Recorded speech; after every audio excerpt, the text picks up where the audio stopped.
Et si votre téléphone vous permettait d'acquérir une fraction d'un palace parisien, d'une œuvre d'art ou d'une start-up prometteuse? La tokenisation répond à cette question avec un grand oui. Bonjour à tous et bienvenue dans Token Talkers, votre podcast incontournable sur le Web 3.0 et plus précisément la tokenisation d'actifs. Plongez avec nous dans l'univers fascinant de cette technologie émergente et découvrez comment elle révolutionne notre monde, nos finances, notre économie et redéfinit les échanges de valeurs.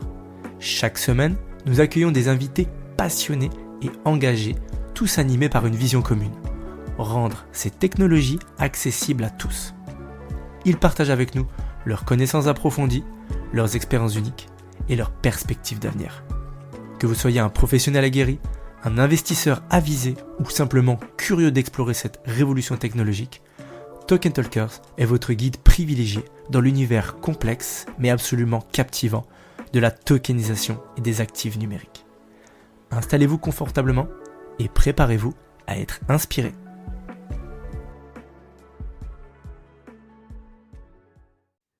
Bienvenue dans le deuxième épisode de notre série sur la blockchain. Aujourd'hui, nous allons plonger ensemble dans les détails techniques de cette technologie fascinante.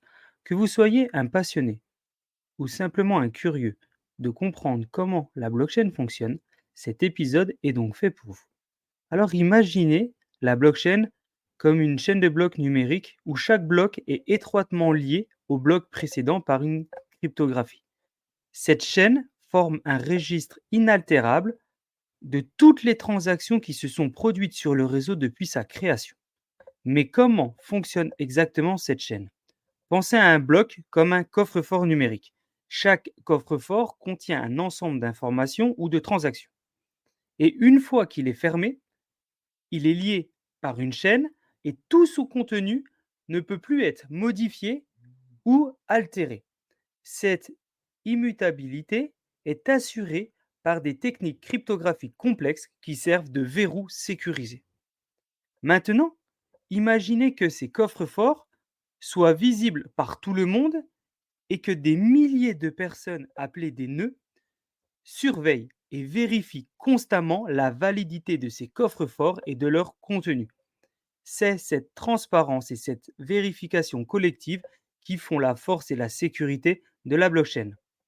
Dans cet épisode, nous allons détailler les éléments comme blocs, cryptographie, processus de vérification et bien plus encore. Nous allons aussi vous emmener dans les coulisses de la blockchain, vous révéler les mécanismes qui rendent cette technologie si puissante et si prometteuse. Mais moi, j'aimerais commencer par vous poser une petite question. Comment, de votre point de vue, vous imaginez la blockchain? Pour vous, comment la blockchain est déjà dans votre quotidien? Quelles applications potentielles vous utilisez déjà sur cette blockchain et comment potentiellement ce genre d'application pourrait vous permettre de vivre ou de travailler dans le futur? Nous allons étudier beaucoup de choses ensemble et bien sûr, restez présents. Il est essentiel de comprendre en profondeur les composants de base de la blockchain. Chacun de ces éléments joue un rôle vital dans la création et le maintien d'un réseau de blockchain sécurisé et efficace. Commençons par les blocs. Ce sont les fondations de la blockchain. Imaginez un bloc comme un coffre-fort numérique, mais au lieu de contenir de l'argent ou des bijoux, il stocke des informations, principalement des transactions. Chaque transaction, dans un bloc, est soigneusement vérifiée et cryptée. Une fois qu'un bloc est plein, il est scellé dans un hash, une empreinte numérique unique. Ce hash est crucial car il garantit l'intégralité des données dans le bloc. Si quelqu'un tentait de modifier une transaction, le hash du bloc changerait, alertant tout le réseau d'une possible falsification. Prenons l'exemple des nœuds. Prenons une vision et apportons-le comme les gardiens de cette vérité. Les nœuds sont vraiment une sorte de gardien du registre. Chaque nœud possède une copie complète de la blockchain, ce qui permet une transparence totale et aide à prévenir les fraudes. Puisque chaque nœud a une copie du registre, il est extrêmement difficile de modifier les informations sans les détecter ou sans être détecté. Les nœuds sont responsables de la vérification des nouvelles transactions, des nouveaux blocs, s'assurant qu'ils sont légitimes avant de les ajouter à une nouvelle blockchain. Un autre acteur, les mineurs. Ce sont les constructeurs des blocs. Dans le contexte de Bitcoin, les mineurs jouent un rôle crucial. Ils utilisent leur puissance de calcul pour résoudre des énigmes cryptographiques complexes. Une tâche connue sous le nom de minage. Ce processus de minage est une course. Le premier mineur à résoudre une énigme reçoit le droit d'ajouter un nouveau bloc à la blockchain. En cet échange, il est récompensé en crypto-monnaie. Cette récompense incite les mineurs à continuer à soutenir et à sécuriser le réseau. Le mécanisme de consensus, ça c'est vraiment le cœur de la blockchain. Le mécanisme de consensus est ce qui permet à tous les nœuds du réseau de s'accorder sur l'état actuel de la blockchain. Dans le système de preuve de travail de Bitcoin, par exemple, le consensus est atteint grâce au process de minage. Chaque fois qu'un nouveau bloc est ajouté, il doit être accepté par la majorité des nœuds. Cela garantit que chaque modification de la blockchain est le résultat d'un accord général, renforçant également la fiabilité et la sécurité du réseau. Alors, pour illustrer ces concepts, prenons l'exemple Bitcoin et Ethereum. Dans Bitcoin, les blocs sont principalement utilisés pour enregistrer des transactions. Ethereum, en revanche, va plus loin en intégrant des smart contracts dans ses blocs, ce qui élargit les fonctionnalités de sa blockchain. Malgré des différences entre les rôles fondamentaux des blocs, des nœuds, des mineurs, l'objectif reste le même, maintenir un système décentralisé, transparent et sécurisé. Alors maintenant, essayons encore de résumer en une phrase ce que nous avons vu. En gros, les blocs sont des fondations. Les nœuds sont les gardiens, les mineurs sont les constructeurs et le mécanisme de consensus est le cœur battant de la blockchain. Alors petite question, en considérant les blocs comme des coffres-forts numériques, quel type d'informations vous aimeriez voir sécurisées dans ce coffre-fort numérique, donc sur la technologie blockchain? Maintenant, avançons avec des anecdotes sur le minage qui vont peut-être vous permettre d'avoir un regard différent. Maintenant, euh, vous avez aussi cette idée claire, chaque nœud, chaque mineur dans la blockchain, vous savez comment le système de minage fonctionne. Donc on va commencer, je vais vous faire une petite histoire. Prenons un mineur chanceux, l'équivalent d'un mineur qui pourrait potentiellement gagner l'auto. Imaginez un mineur de Bitcoin que nous allons appeler Alex. Comme beaucoup d'autres, Alex a commencé à miner par passion. Équipé d'un simple ordinateur domestique, dans les premiers jours de Bitcoin, il était encore possible de miner avec du matériel relativement modeste. Alex laissait son ordinateur travailler le jour, la nuit, résolvant des problèmes cryptographiques dans l'espoir de gagner quelques bitcoins. Un jour, contre toute attente, Alex a découvert un bloc. Ce processus était devenu de plus en plus compétitif, difficile, et il ne s'attendait vraiment pas à réussir. Cette découverte inattendue lui a non seulement apporté une récompense en bitcoin, mais aussi une immense satisfaction. Cette histoire illustre bien les débuts qui étaient beaucoup plus accessibles au niveau du minage de bitcoin et qui permet vraiment de faire un contraste frappant avec la complexité qu'il y a à l'heure actuelle et l'exigence qu'il y a à l'heure actuelle dans le minage de bitcoin. Pour lui, au-delà de dire peut-être qu'il y avait de la chance, il a quand même décidé de se lancer, il a réussi quelque chose. On pourrait le comparer à un gagnant en loto, cependant lui, il a fait un vrai travail, il a tenté quelque chose, il a réussi. Dans une ferme de minage, nous allons maintenant prendre un exemple différent.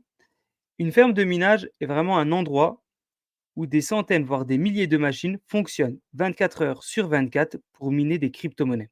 Ces fermes sont souvent situées dans des régions où l'électricité est la moins chère, car le minage transforme une énergie qualité en énergie physique grâce au Bitcoin. Dans une ferme de minage typique, chaque machine travaille sans relâche, résolvant des énigmes cryptographiques. La chaleur générée par ces machines est immense, ce qui nécessite des systèmes de refroidissement sophistiqués et qui augmentent encore l'électricité.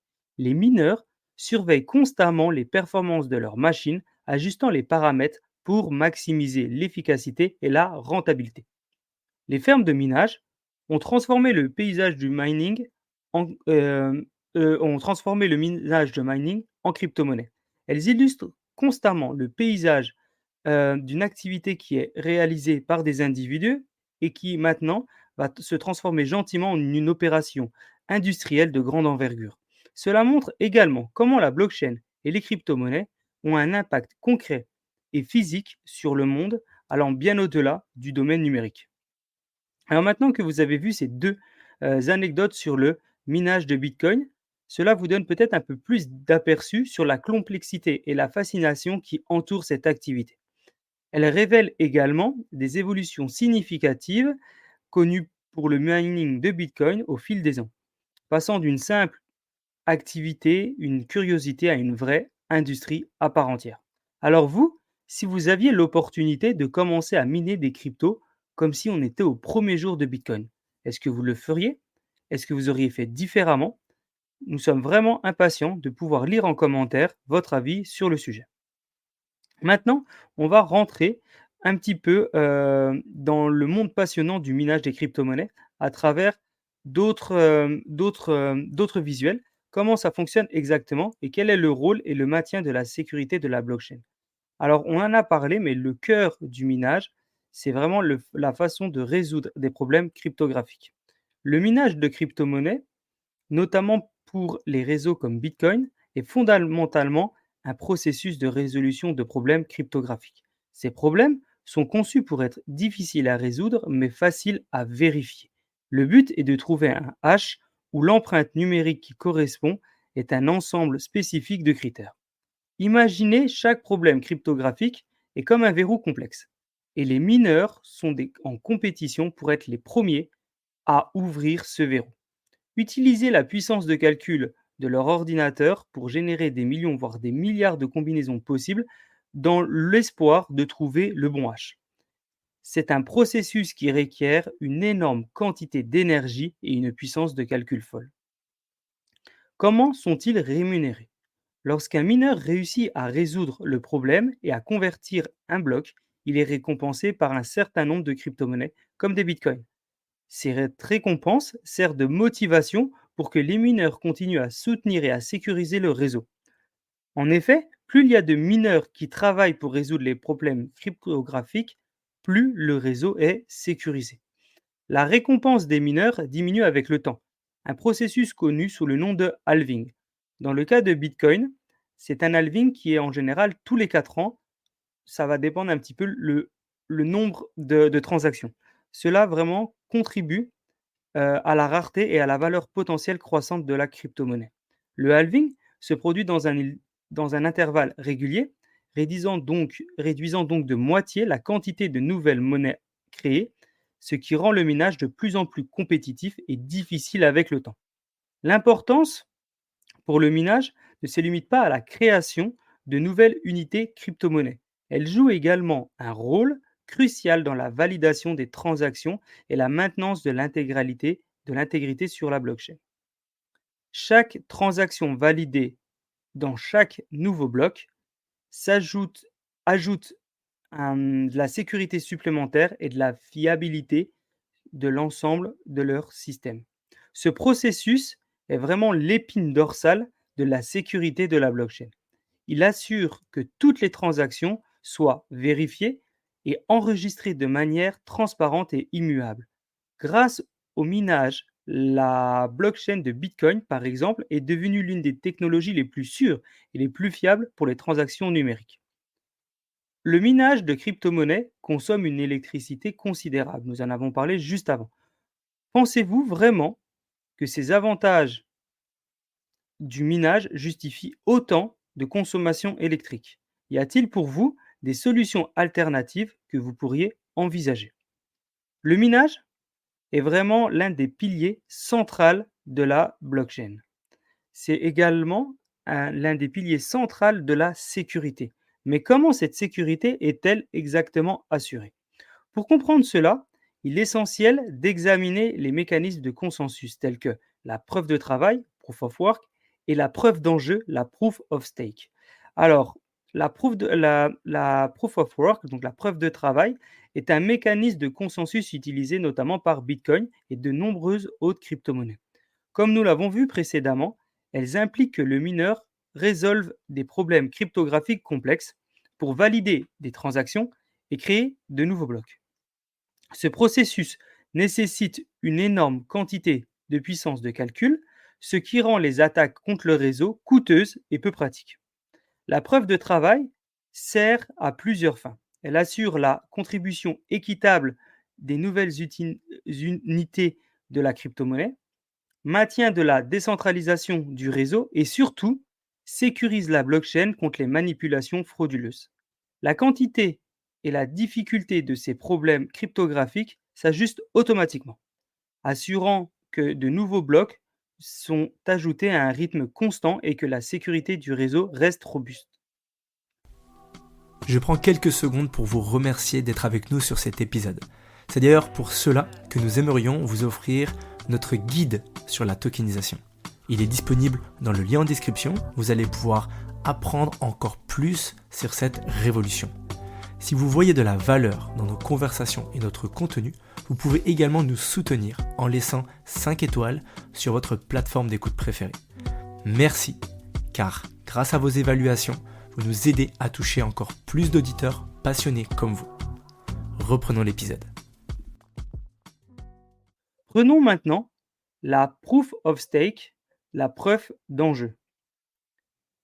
En contraste avec la preuve de travail, la preuve d'enjeu est un mécanisme de consensus beaucoup plus récent et bien sûr beaucoup plus économe en énergie. Au lieu de compter sur la puissance de calcul pour sécuriser le réseau, la preuve d'enjeu attribue le droit de valider des transactions et de créer des blocs en fonction de la quantité de crypto-monnaies qu'un participant détient et est prêt à mettre en jeu, ce qu'on appelle le staking.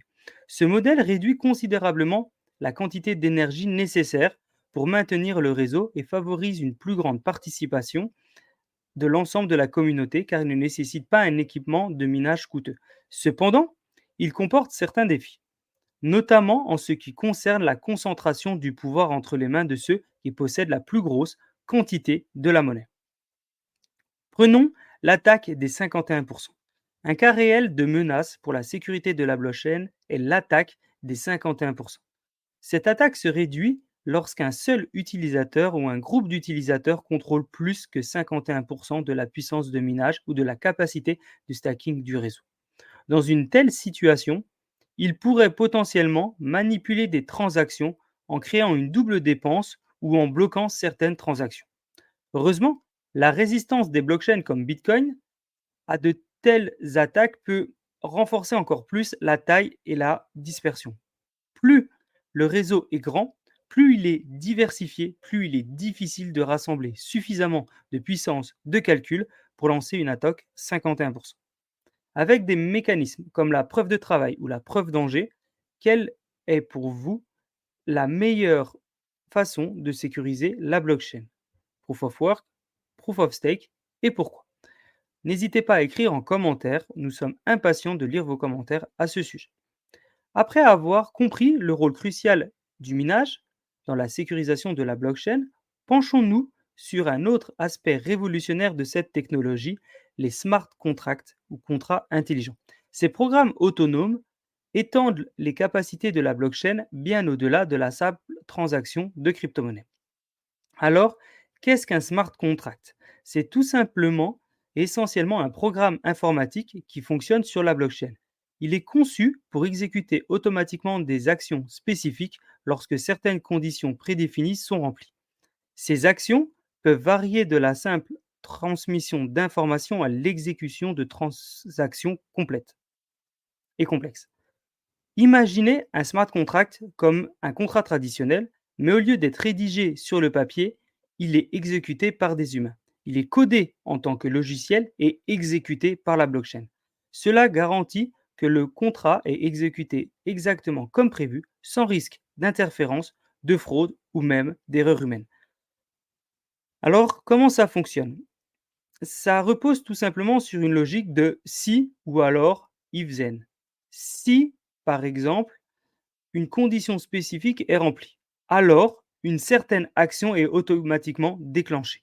Si alors, si une condition spécifique est remplie, alors une certaine action automatique est déclenchée, ce qui rend les smart contracts particulièrement puissants.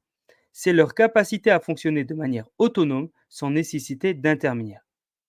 Prenons un exemple simple. Un smart contract pourrait être configuré pour libérer automatiquement un paiement à un fournisseur dès que la livraison d'un produit est confirmée.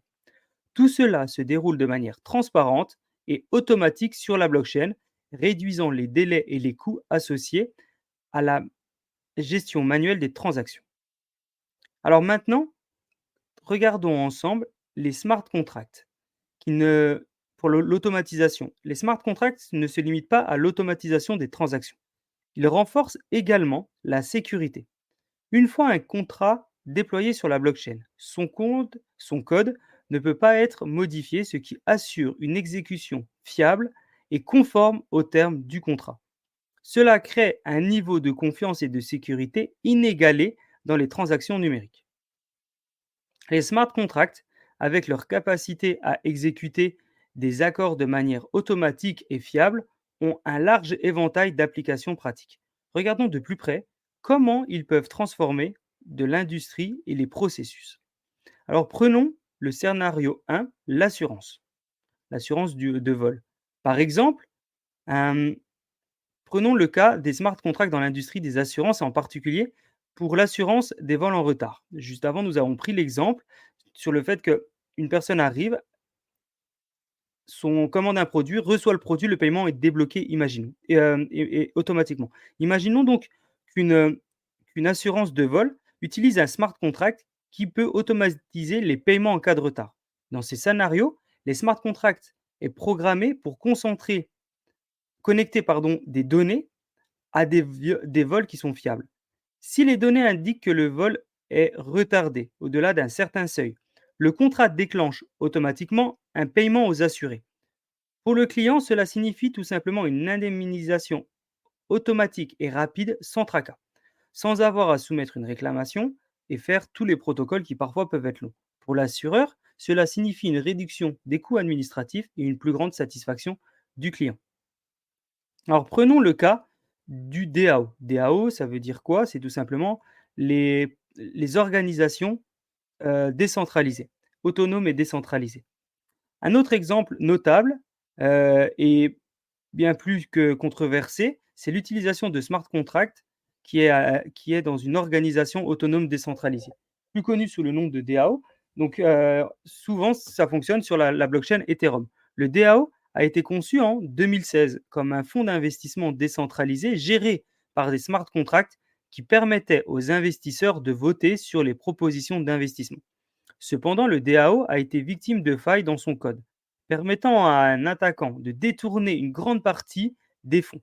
Cet événement a conduit à un débat houleux au sein de la communauté Ethereum, aboutissant finalement sur une scission de la blockchain, connue comme le nom de fork, pour récupérer les fonds volés. Le cas du DAO est un rappel important des défis et des risques associés au smart contract. Il souligne la nécessité d'une revalorisation et d'une révision sous un format de test rigoureux du code pour garantir la sécurité et la fiabilité. Alors, prenons le temps de faire une petite réflexion sur les smart contracts. Ces exemples montrent vraiment à la fois le potentiel mais les défis des smart contracts. Ils offrent une automatisation efficace et augmentent la confiance dans les transactions numériques, mais nécessitent également une conception et une mise en œuvre minutieuse pour éviter la vulnérabilité. Alors vous, pouvez-vous imaginer un scénario dans votre vie où les smart contracts pourraient être utiles? Comment pourrait-il simplifier ou améliorer un processus, une transaction que vous pourriez effectuer régulièrement? Prenez le temps de réfléchir et notez-le nous en commentaire. Dans l'exploration de la blockchain, nous avons donc vu comment les contracts et le minage contribuent au développement et à la sécurité. Maintenant, tournons notre attention vers la blockchain sans permission et avec permission. Deux variantes de la technologie blockchain qui ont des applications et des applications distinctes. La blockchain sans permission, ce qu'on appelle permissionless. Les blockchains sans permission comme Bitcoin et Ethereum sont ouvertes à tous. N'importe qui peut rejoindre le réseau, participer au processus de minage ou développer des applications sur ces plateformes.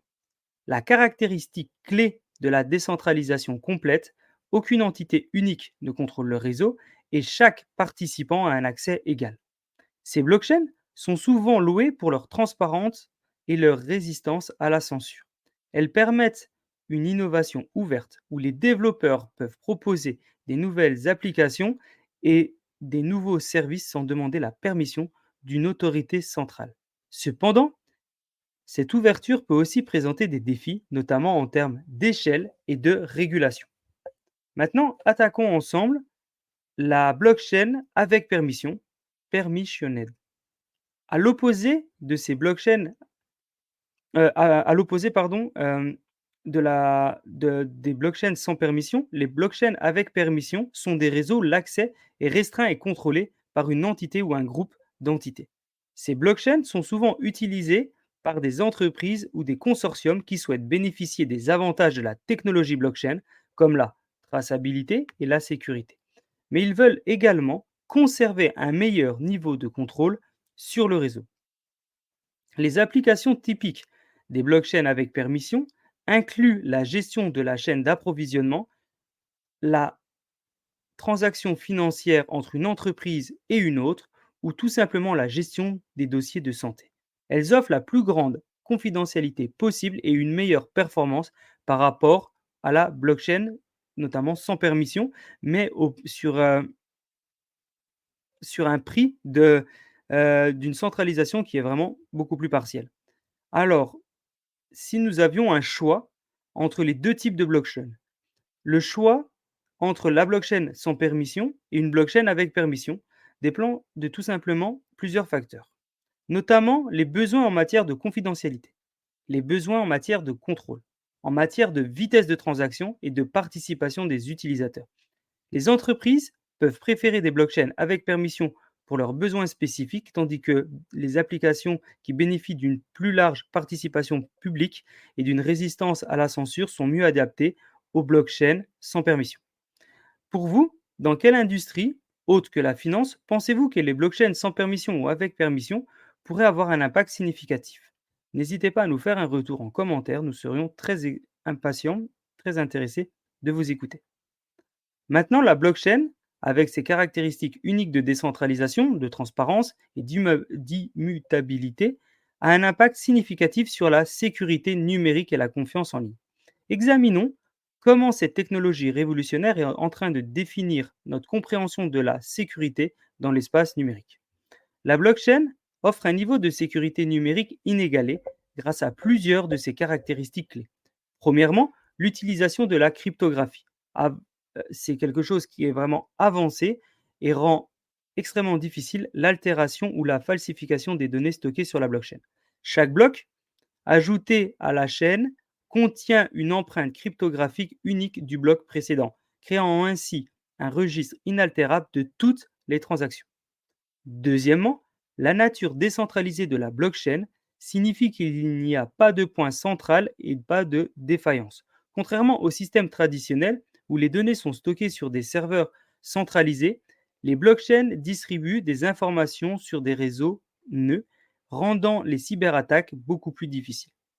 L'amélioration de la confiance en ligne, notamment sur les personnes utilisatrices de ces données. Il faut savoir que la blockchain influence énormément la confiance en ligne en matière de sécurité.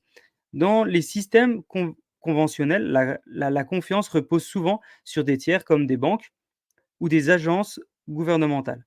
La blockchain élimine le besoin de ces intermédiaires en permettant des transactions peer-to-peer, sécurisées et vérifiables. Cette transparence et cette sécurité accrue favorisent la confiance directe entre les parties, même si elles ne se connaissent pas. Par exemple, dans les transactions financières, les smart contracts peuvent garantir que les fonds sont libérés lorsque certaines conditions sont remplies, offrant ainsi une assurance supplémentaire aux deux parties. Alors malgré ces avantages en matière de sécurité et de confiance, la blockchain n'est pas exemple de défi. La scalabilité. La gestion de la confidentialité des données et également la réglementation sont autant de problématiques à prendre en compte. De plus, la sécurité d'une blockchain dépend de sa conception et de son implémentation. Des erreurs dans le domaine peuvent créer tout simplement de la vulnérabilité de la blockchain. Alors, en résumé, la blockchain a vraiment le potentiel de transformer radicalement la sécurité numérique et la confiance en ligne. Cela offre toujours un cadre robuste, transparent pour les transactions et une interaction numérique sans précédent. Cependant, il est crucial de continuer à développer ces technologies de manière réfléchie et sécurisée. Dans notre conclusion qui va arriver, nous allons réfléchir ensemble quelles sont les implications de ces technologies pour l'avenir de la finance et de la gouvernance dans d'autres secteurs. Et nous allons se poser des questions sur ce que le développement continu de la blockchain pourrait signifier pour notre société numérique. Alors maintenant, nous sommes arrivés plus ou moins au terme de l'exploration technologique et approfondie du fonctionnement technique de la blockchain. Et bien sûr, nous avons vu ses composants en passant par les mécanismes de consensus, l'implication de sécurité, les smart contracts. Nous avons parcouru le chemin fascinant à travers cette technologie révolutionnaire. Alors, que pouvons-nous voir ensemble maintenant? Tout simplement, on se tourne vers l'avenir. Il est clair que la blockchain a le potentiel de transformer de nombreux aspects de notre société. Dans la finance, elle promet de rendre les transactions plus rapides, moins coûteuses et plus accessibles. Dans le domaine de la gouvernance, elle pourrait offrir de nouvelles formes de transparence et d'efficacité démocratique. Au-delà de ces domaines, la blockchain a le pouvoir d'innover dans la santé, l'éducation, la gestion de la chaîne d'approvisionnement et bien d'autres secteurs. Elle pourrait être un instrument de nouvelle ère et de confiance numérique où les transactions ou les interactions sont sécurisées, transparentes et décentralisées. Alors, avec de grandes promesses comme ça, il y a forcément de grands défis. Les questions, notamment sur la scalabilité, la réglementation et la sécurité, doivent vraiment être abordées pour que les blockchains atteignent son point potentiel, ou qu'elles atteignent plutôt vraiment le plein potentiel. Il est essentiel pour nous, en tant que société, qui participons activement à la discussion et à la direction que prendra cette technologie, il est important pour nous de se poser. Et donc, je vous invite à réfléchir sur l'impact que la blockchain pourrait avoir sur votre vie et sur notre monde. Imaginez-vous que la blockchain va évoluer dans les prochaines années. Quelle application potentielle vous excite le plus? Quels défis pensez-vous qu'elle pourrait surmonter? La blockchain est bien plus qu'une technologie. C'est un mouvement, un changement de paradigme dans notre façon de comprendre et d'interagir avec le numérique. Et chacun de nous a un rôle à jouer dans cet avenir. Je vous remercie d'avoir suivi ce podcast. J'espère que cette exploration vous a donné une meilleure compréhension de la blockchain, qu'elle a suscité votre curiosité et bien sûr votre intérêt pour l'avenir.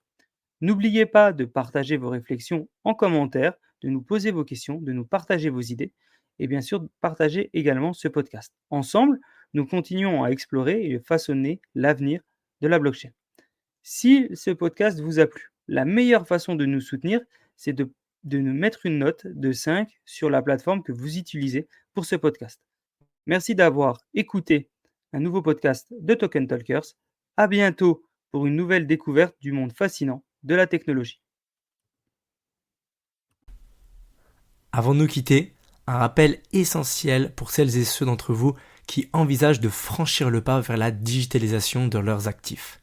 Que vous soyez à la tête d'une entreprise innovante, propriétaire d'un bien immobilier ou tout autre actif à la vente, nous sommes ici pour vous accompagner dans la tokenisation de ce dernier grâce à notre technologie et notre expérience. Rendez-vous sur le lien dans la description de ce podcast pour découvrir comment nous pouvons transformer votre vision en réalité. Encore une fois, merci d'avoir été avec nous aujourd'hui. N'oubliez pas de vous abonner et de partager ce podcast autour de vous si vous avez apprécié notre contenu. Restez à l'écoute pour plus d'épisodes de Token Talkers où nous continuerons à explorer le Web 3.0. À très vite.